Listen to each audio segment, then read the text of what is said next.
নমস্কার সকলকে, সবাইকে অনেক অনেক স্বাগত আমার এই ছোট্ট চ্যানেলটায়। এই ভিডিওটা হচ্ছে যখন আমি কলকাতায় ঘুরতে গিয়েছিলাম বিয়ের বাড়িতে, তখনকার। বাড়ি ফিরে এসে সময়ের অভাবে কাজকর্মের জন্য একটু ব্যস্ত হয়ে গেছিলাম, যার জন্য ভিডিওটা এডিটিং করে আপলোডই করা হয়নি। তো হঠাৎ করে ফোন ঘাঁটতে ঘাঁটতে দেখলাম ভিডিওগুলো তো পড়ে রয়েছে, সেগুলো তো আমাকে এডিটিং করে আপলোড করতে হবে। আজকের এই দিনটি হচ্ছে যেদিন বিয়ে হয়ে গেছিল তার পরের দিন সকালবেলায়। কনে অবশ্য শ্বশুরবাড়ির উদ্দেশ্যে রওনা দিয়ে দিয়েছে। এবার বাড়িটা একটু ফাঁকা ফাঁকাও লাগছে, আর সবার প্রচণ্ড মন খারাপ, সেটা তো স্বাভাবিক। তাই সবাই বলল, তোরা বসে থেকে কি করছিস, আমাদের বাড়ির কাছে খুব সুন্দর একটা জায়গা আছে, সেখান থেকে ঘুরে আয়। তাই সবার কথা মতো চলে আসলাম। দাদাদের বাড়ি থেকে হাঁটা পথে 10 থেকে 15 মিনিটের রাস্তা। আমরা 5 জনই হাঁটতে হাঁটতে চলে আসলাম। এবার তোমাদের বলি আমরা কোথায় এসেছি। আমরা এসেছি হচ্ছে অবনীন্দ্রনাথ ঠাকুরের বাগান বাড়িতে। এত নিরিবিলি, এত শান্ত পরিবেশ, এসে জায়গাটা বেশ আমার ভালো লেগে গেছে। তো ভেতরে প্রবেশ করব, তার আগে টিকিট কাটতে হবে। তো চলো তাড়াতাড়ি টিকিটটা কেটে ফেলি। তো এখানে দেখতেই পাচ্ছ টিকিট কাটা কমপ্লিট।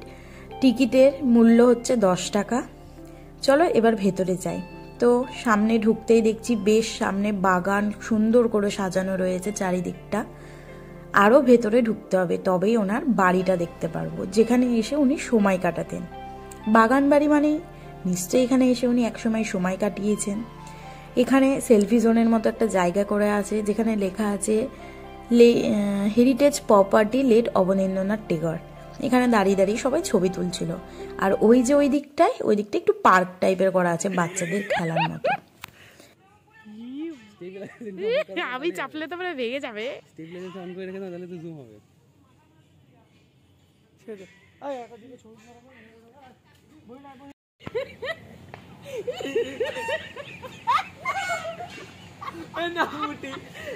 তুমি কি করো? তুই ওকে তুলতে পারিস নাকি? দেখবো না, আমি নেমে যাবো তো। বিষাদর সাপ আছে লেখা আছে। আমার ভাই এই জিনিসও বিরাট ভয়, আমি এখানে থাকবো না। গায়ের মধ্যে পড়তে পারে। আমার ফোনে ক্যামেরা ভালো না।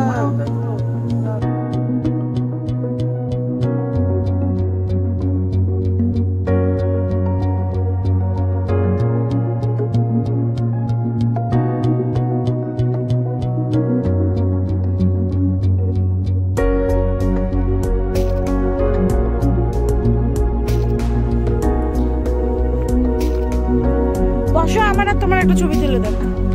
কোন জায়গায় বসবো?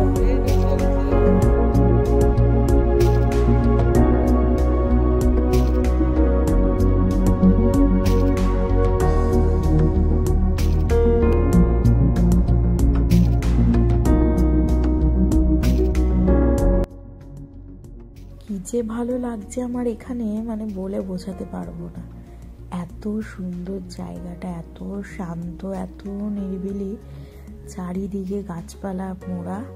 আর এই দেখো, এই হচ্ছে বাড়িটি যেখানে এসে উনি থাকতেন। বিভিন্ন ধরনের গাছ ছিল, বিভিন্ন ধরনের। আর পুরো গঙ্গার ধারে বাড়িটা, নিশ্চয়ই এখানে বসে উনিও একসময় সময় কাটিয়েছেন। এত ভালো লাগছে, এখান থেকে তো যেতে আমার ইচ্ছেই করছে না। চলো এবার ভেতরে যাই, বেশিক্ষণ সময় দিলে তো হবে না, আবার ফিরতে হবে। এবার ভেতরে গিয়ে দেখি ভেতরে দেখার মতো কি কি আছে।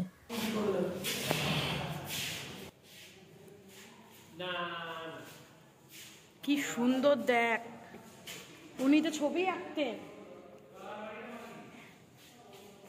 ওয়াও, পেন্টিংগুলো কি সুন্দর সুন্দর দেখো একবার।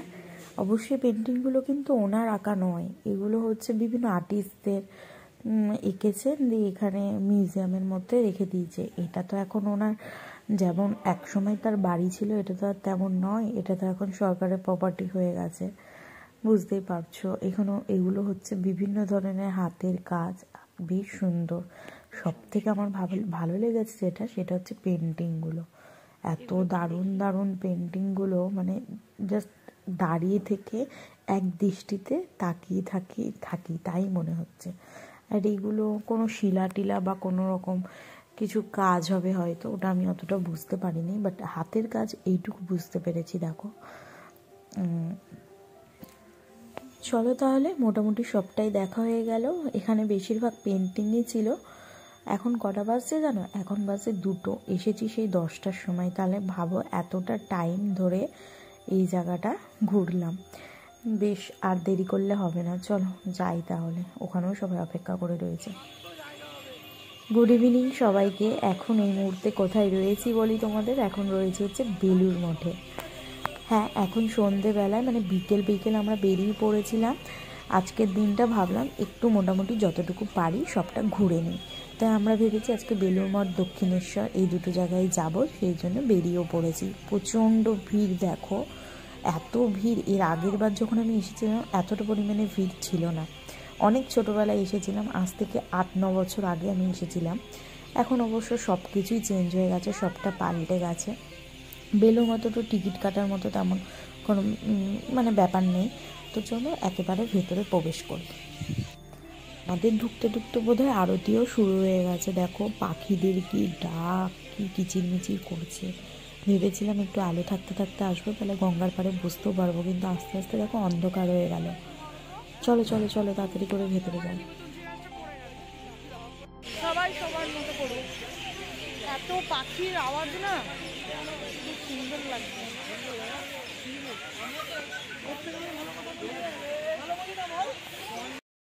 আমি যখন এসেছিলাম তখন হালকা মানে 4টে 4:30 বাজছিল, আর অনেকক্ষণ অবধি ছিলাম, অনেকক্ষণ অবধি। মিনিমাম 7-8 বছর বাদে আসলাম। এখন যে পরিবেশটা দেখছি মানে বেশ, আমি যখন এসেছিলাম তখন পুরো নিস্তব্ধ ছিল ব্যাপারটা, আর এখন একটু গ্যাঞ্জাম আছে, আর অনেক লোকের গ্যাদারিংও আছে যা বুঝছি। বেশ প্রচুর লোক এসছে। এই যে দেখো ভালোই ভিড় আছে। ভেতরে যাই চলো। আর এখানে তো টিকিট কাটার তেমন কোনো ব্যাপারই নেই, ভেতরে যাই। দক্ষিণেশ্বর যাওয়ার ইচ্ছা আছে, জানি না যেতে পারবো কিনা, আগে এখানটা একটু ঘুরে নিই। কৃষ্ণ কৃষ্ণ কৃষ্ণ কৃষ্ণ মধুরাধিপতে মেরে কৃষ্ণ কৃষ্ণ অধরম মধুরম বদনম মধুরম নয়নম মধুরম হসিতম মধুরম হৃদয়ম মধুরম গমনম মধুরম মধুরাধিপতে রখিলম মধুরম মধুরাধিপতে রখিলম। প্রচন্ড ভিড়, প্রচন্ড। চলো ভেতরে এত জায়গায় হচ্ছে, সব বাইরে দাঁড়িয়ে আরতি হচ্ছে। চলে আসো।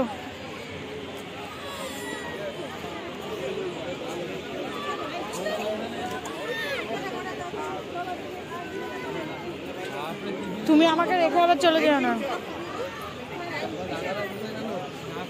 আর ভেতরে হয়তো যাওয়া হবে না, জায়গাই তো নেই। কিছু দেখতে হবে, এত ভিড় হয়ে সামনে না।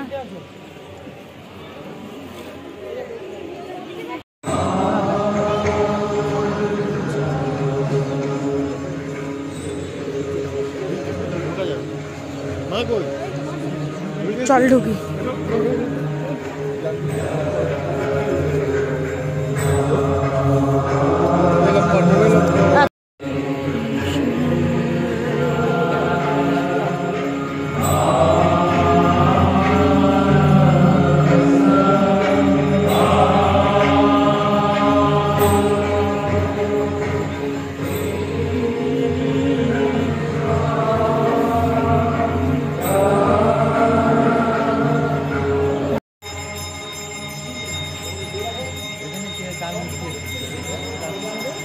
আর সারদা না, শুধু রামকৃষ্ণ। ওই তো ভগবান মনে করতে থাকে, ভুলে গেছে কবে। আমরা যখন ছিলাম আরো দিন ছিল।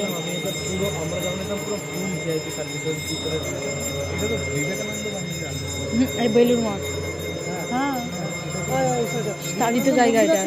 হ্যাঁ পুরোটা হেঁটে দেখবো, এত অল্প অল্প করে।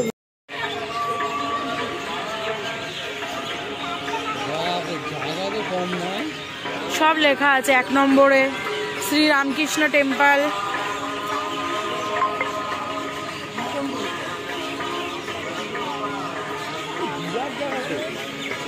রামকৃষ্ণ মিশন পল্লীমঙ্গল। পেছন দিকে আছে ওগুলো ওয়াটার ট্রিটমেন্ট প্লান্ট।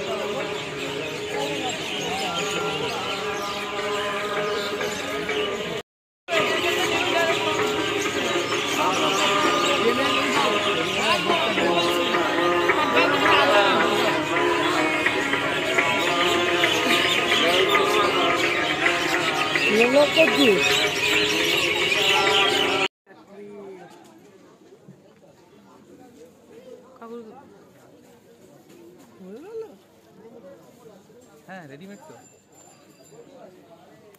পাপড়ি চাট, ভেলপুরি, চাট, পাপড়ি চাট। চাট, চাট, পাপড়ি চাট।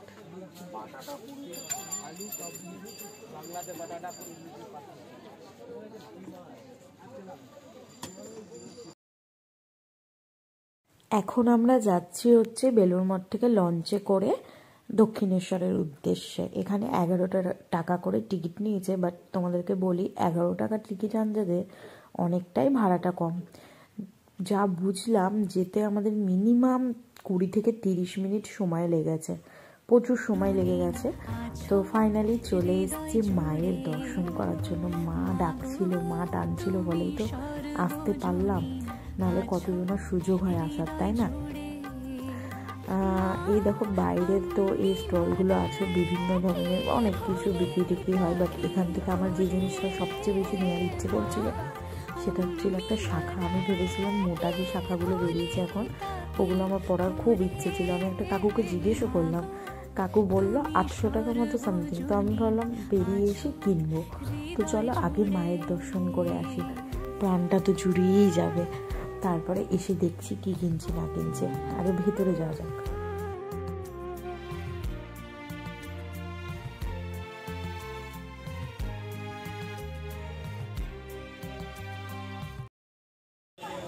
একটা সেলফি হবে ভিডিও। আমি নন্দী কিনে নিয়ে যাবো, আমি নন্দী কিনে নিয়ে যাবো। ওই দেখো একটা ফর্সা নন্দী আছে, নন্দী এমনি ফর্সা। হ্যাঁ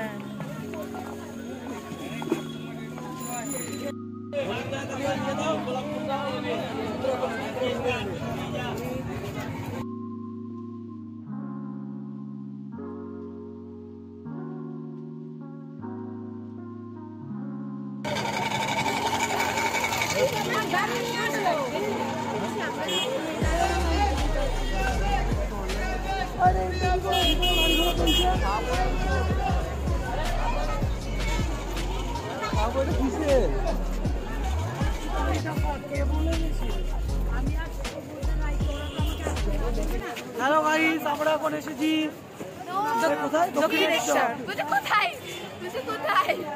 যত মত তত পথ।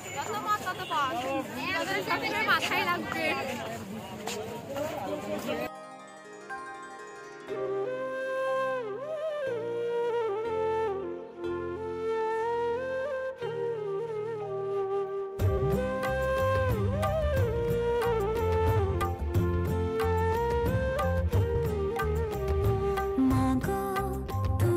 সর্বজনীন আছো হৃদয় জুড়ে, মাগো তুমি সর্বজনীন আছো হৃদয় জুড়ে।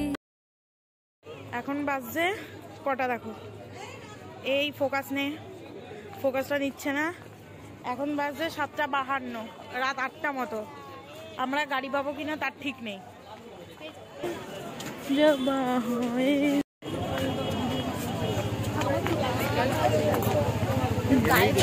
মোবাইল তো ভেতরে অ্যালাউ করেইনি, তাই মোবাইল নিয়ে যেতে পারিনি।